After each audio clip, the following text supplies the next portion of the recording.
Hey, are you ready for some really bad Netrunner takes? Because I just restocked on some really high quality ones. We have new cards. Well, we have them spoiled, but you should get them very soon. Flavor pack numero uno, just 8 packs, 1 for each main faction and a single neutral one. I have not played or seen a single one of them being played so far, so this is a first impressions kind of review. So don't take anything too serious here, we're just sharing the good news. Let's jump right into it with the first card that was spoiled during the last stream. Zero Waste Ag Refineries, a 4-2 Jinteki agenda. When your turn begins, you may make each player draw 1 card. The first time the runner draws a card each turn, gain 1 credit. Obviously this is very reminiscent of Palana foods from later FFG cycles, which we will never get in Reboot, but now also kinda have, I guess. There are many effects here, so let's try to unfold these. First, we can make the runner draw a card. What in the Laramie Fisk are we doing here? Okay, that means we will never play this in net damage decks. No PE, no biotech, no Kronos. Also not great for rush decks, since we don't want the runners to find the answers to our eyes quickly. Second, Zero Waste lets us draw cards at the start of our turn. Well, that's great again for rush decks. We will find stuff that we can jam much quicker. It could also be great for fast advanced decks, which is, I would say, not a working archetype in Jinteki right now, but the synergy with political dealings is definitely there, so I can imagine a build in IG or RP even. What sucks of course is that this is a 4-2, so it's not really fast advanceable by itself.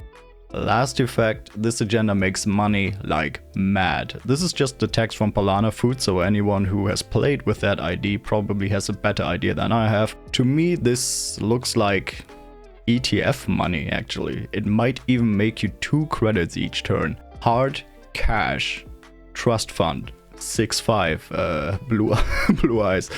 This seems extreme, but we also have to keep in mind that this will compete with Nisei Mark II and Fetal AI, so I don't expect it to be too much of an issue actually. Of course it's really strong if it does not have to compete with Mark II, where we get to its most likely use case, which is Gandiva, where we can never advance Zero Waste as a 3-2.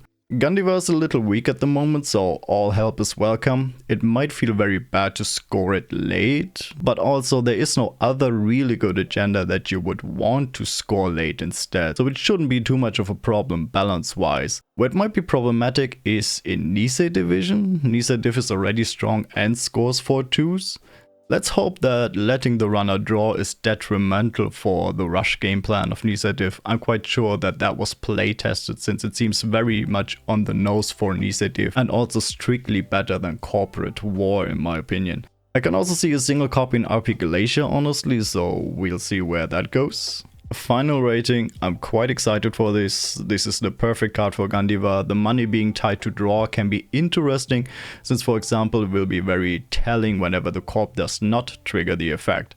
And let's hope this doesn't make Nisei Div much stronger than it already is. I can also very well imagine that this, as shown, is not the final version of Zero Waste. Next we have Calling Card, a 1 credit criminal resource. Place 3 power counters on Calling Card and choose a server when it is installed.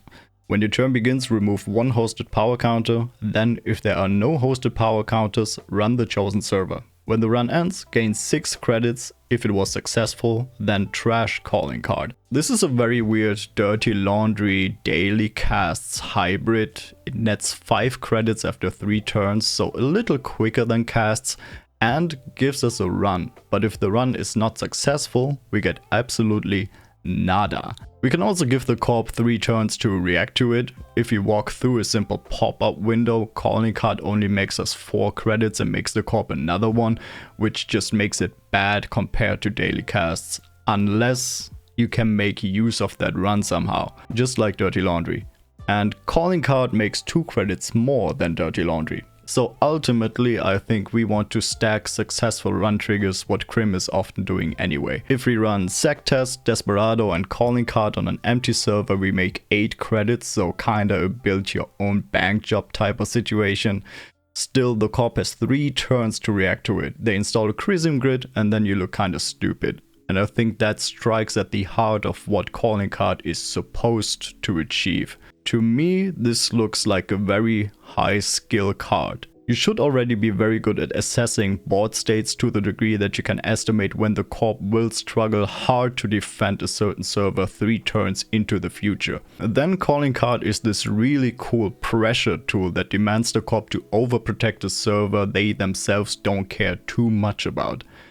I think I won't play this in the foreseeable future in Rec Crim decks since I'm not really firm in all the possible matchups. Where I can imagine Calling Card works well regardless is in Dio. The backbreakers and stealing agendas make us poor after a run, and Calling Card helps us to bounce back into 6 credits immediately.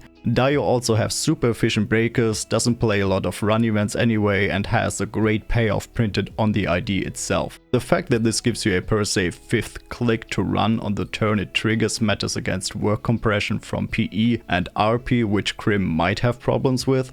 It might also help you to play some of the quest cards, but I'm not sure how much the 5th click will actually help with that. In Anarch, I don't see this card at all since we don't have much influence, cannot guarantee successful runs, are not super dependent on the money anyway, and also don't have many effects that stack with successful runs.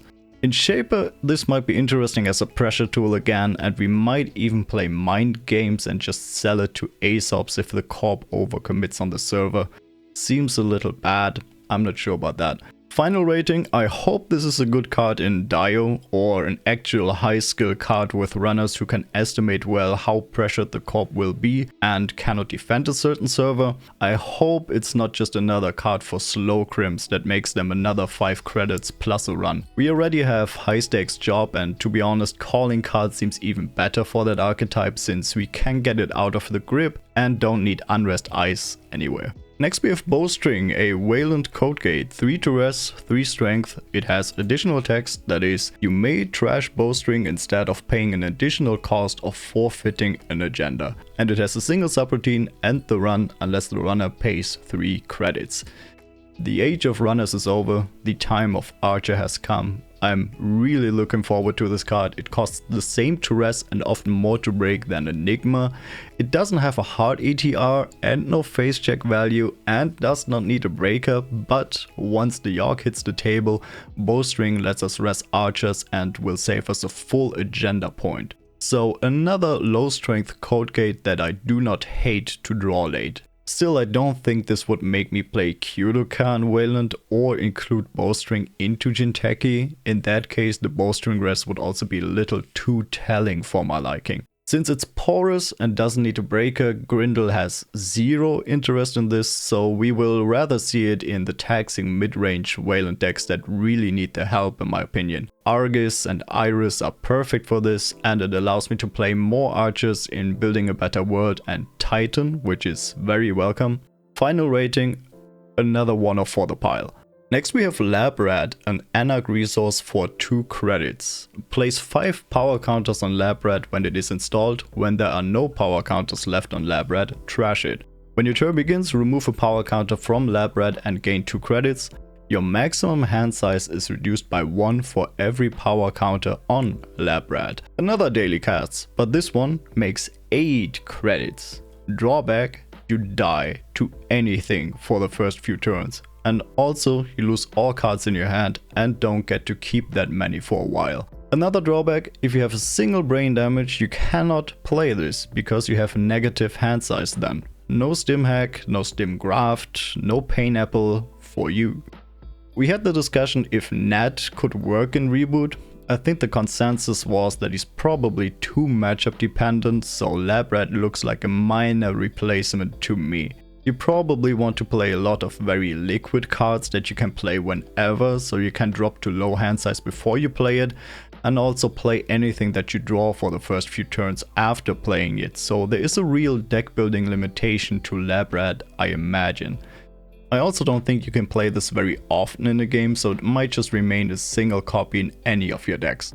You can drop your hand size easily with Guinea Pig after installing LabRat, which seems very much on theme. If you have Respiricides installed, you discard to 0 and your discard and draw 2 after that, so that's cute. The low hand size also helps you to trigger Respiricides very easily each following turn. This is very much not a Reg Anarch card, but goes more into the cybernetic / self-hurting stuff. Maybe we actually install Brain Cage to not die to Lab Rat that easily. We can gain more brain damage and actually play more than one Lab Rat per game. And that archetype exists already, was never top tier, but is definitely better now with an 8 credits daily cast. Final rating, yeah, this is a cool card. 8 credits is a huge amount, so I wouldn't be surprised if this got nerfed to 7 down the line. Next we have Crunch Time, a neutral corp operation for 0 credits. Search R&D or archives for a piece of ice with a printed rest cost of 6 credits or less, reveal it and add it to HQ. Shuffle R&D if you searched it. Okay, I'm actually not sure what the last sentence means. Can I just search, choose to fail the search and still shuffle? Okay, I'm actually not sure. Okay, first time I'm reading this last sentence here. Anyway, real talk. That deck slot can just be an ice. For 1 influence, we get the best ice in the format. Crunch Time very much has to compete with Eli 1.0, which Eli wins in 90% of cases. You play Crunch Time to get something very specific. I can see it in HB rush decks like the Foundry or Next Design to get the best ice for the rush, or just more next ice on the board. And while we're already on the topic of rush, Crunch Time seems very Wayland coded to me. Wayland doesn't necessarily play Eli.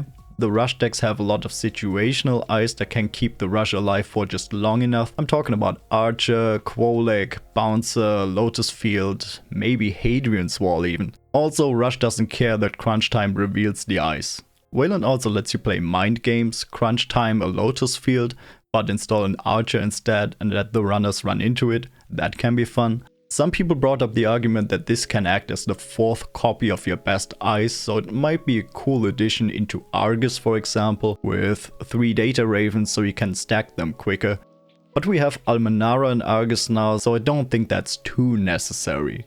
We also still lose a click on the tutor, 1 influence and increase the gender density in centrals, so I'm not super sold on that. The 1 influence, however, I think is very necessary. I think this would be absolutely broken in Grindel, and I will still try it and remove a snare against my better judgment.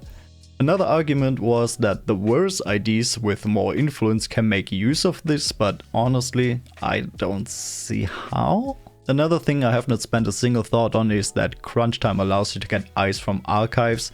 Maybe that's important somewhere, but nothing comes to my mind at the moment. Final rating, probably great in rush decks, especially Wayland. If you don't play those, just play Eli. Next we have Cereview campaign, an HB acid, 1 to res, 2 to trash. When your turn ends, gain 2 credits if you did not gain any credits from card abilities this turn. My first thought was, rejoice, we got an HB card that ETF cannot play. My second thought was, well, this still has to compete with Adonis campaign, and that does not look super good. The trash cost of 2 is pretty bad. It's a little faster in the beginning, but Adonis catches up on the 3rd turn already. I also wonder if I can't play my clearances since they blank Cereview campaign, what do I do instead? Click for credits? Well, then I can just play Glacier with Adonis again. So Cereview appears very niche-y to me, which is a good thing. You want to play something that has trouble paying Adonis's rest cost, but still want to and can let Cereview sit in the remote for 3 or more turns. All of that sounds very classic fast advance-ish to me, but not in ETF, for which we only really have Echo. This might be an Echo card. Maybe also HB rush decks can play it and fast advance their agendas while Cereview sits in the remote. I would not bet on it. Outside of HB it can be exciting for RP since Sundew triggers on the runner's turn and we like clicking for credits anyway. We would still pay 2 influence for that and have to ice a second remote, so it's probably just a nice idea and another archetype at best, but nothing problematic I think. As an advertisement for 2 influence, I can also very much see it in Spark as a replacement for Adonis, be that for Fast Advance or Spark Glacier, which is a very young archetype that came into being with Billboard, which didn't exist yet when I did my NBN video. Cerevu seems cool for that. Final rating, I'm kinda low on this card, but time will tell. Great if this makes Echo and or HP Rush better. I could also imagine an increase in the trash cost in the future. Next we have by popular demand a Shaper run event for 1 credit. After you resolve this event, end your action phase. Then make a run. After that run, by popular demand, lets us make another run. It gets even better because once we completed our second run, we get a third run. If you are as excited for the payoff as me, get ready. After 3 runs, by popular demand has the text, make a run. Absolutely outstanding. You will not believe the next thing this card will let us do. Are you ready? Okay, after 4 runs, we have to do nothing. That's it. We get 4 runs. The wording of the card of course seems very funny. I also don't know why the card is called what it is. If that's an inside joke, I'm not privy to it. Thing is, running is probably the best action in Netrunner, but in this context it actually seems a little worse since it's hard to get past 4 servers in a row. We can talk about all the ways to accomplish that, but I don't think that's too important here. What I care more about is, what is the actual payoff? In Shaper, there isn't too much. It might help for medium, which is not common at all in Shaper. The more obvious targets are Desperado and Data Sucker in aggro Shaper, for example, which to my knowledge is already a top tier archetype, so I'm not too sure why this was printed. According to the big boy, this is supposed to be a silly card and a really good card in a future Shaper ID that we get in the next flavor pack.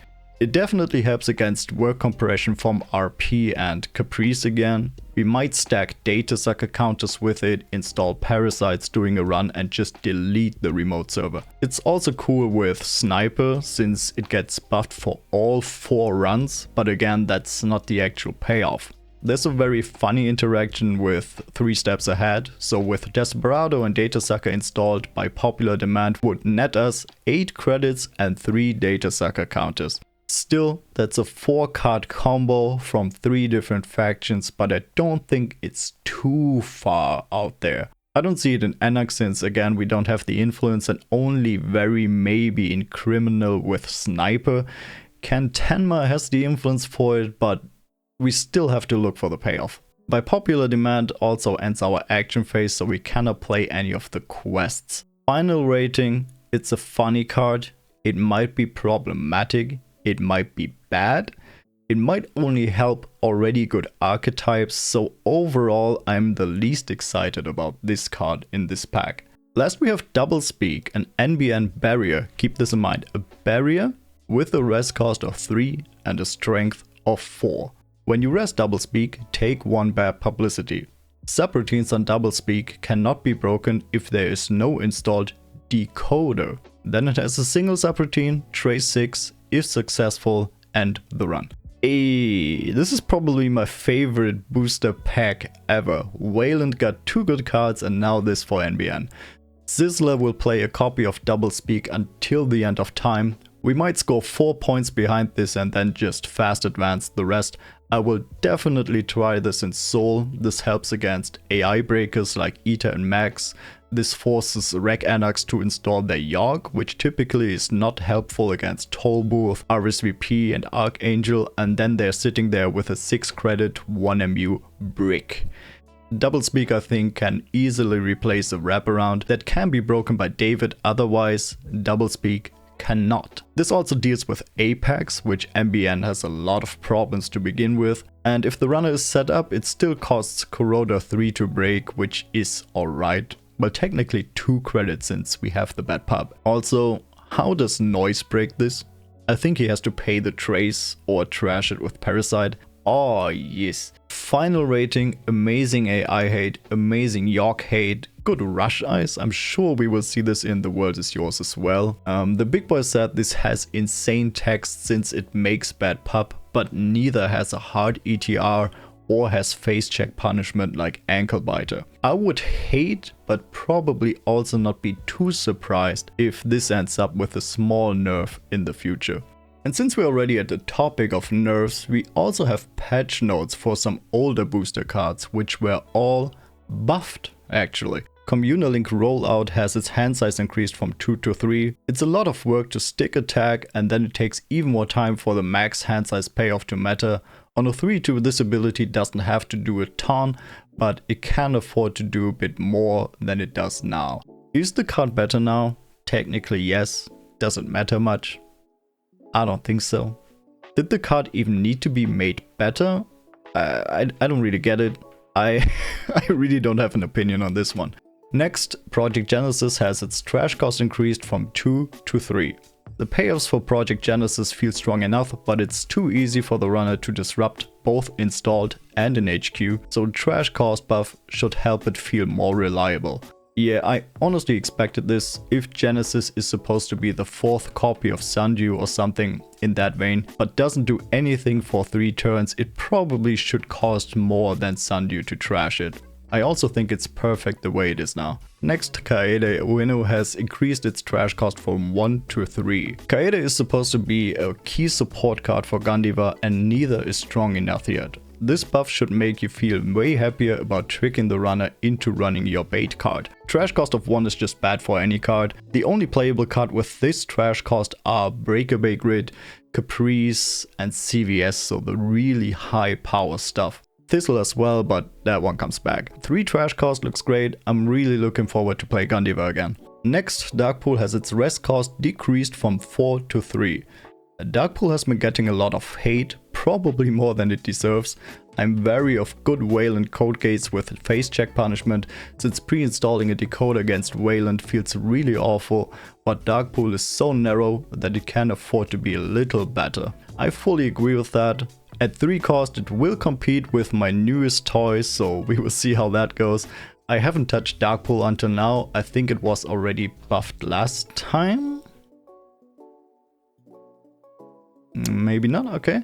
I will definitely try it now. Hype now gains 5 credits instead of 4 credits. Players are almost universally preferring Nyashia to Hype or Hope, even in Sonya. This buff to the differentiating aspect of Hype will hopefully make this choice closer. I cannot say anything about this, the only shaper I'm playing is Kit, but I also have never seen this card being played, so it's probably fine I guess.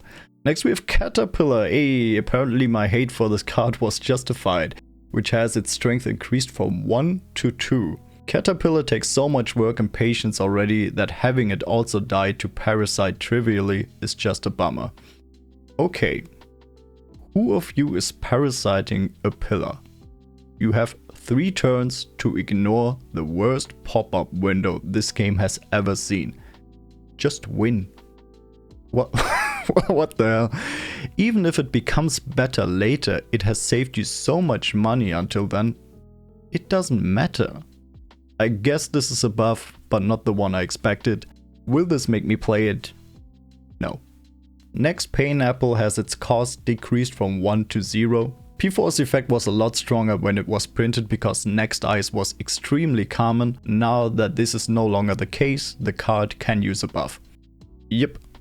I have no notes on this. It's probably really good now actually. I'm very excited to play and see more of it. And the last buff, Glee, now costs 2 credits instead of 3. For a value over time console, Glee almost never gets chosen over Vigil or Grimoire. Now it's easier to install early, which should help its payoff curve a ton. Okay, sure, fine. Might also just be that Anarch has the most good consoles, so competition is rough. Especially with the few players that we have, some of those consoles might not be played for a time for more natural reasons than the card being bad, but I don't know. The trashy archetype, as I call it, was just nerfed twice with For the Laughs and Human Rights Riots, so this looks like a cool buff to me. Okay, that's it. New cards, new patch notes. I'm very excited to try the corp cards in the set. You know I'm not much of a runner player. The patch notes all make sense to me. Great time to play Netrunner. Alright, see you in the next one. Bye. Greetings, intruder. When one video ends, just open up another. It's called binge viewing. Go ahead. We support you.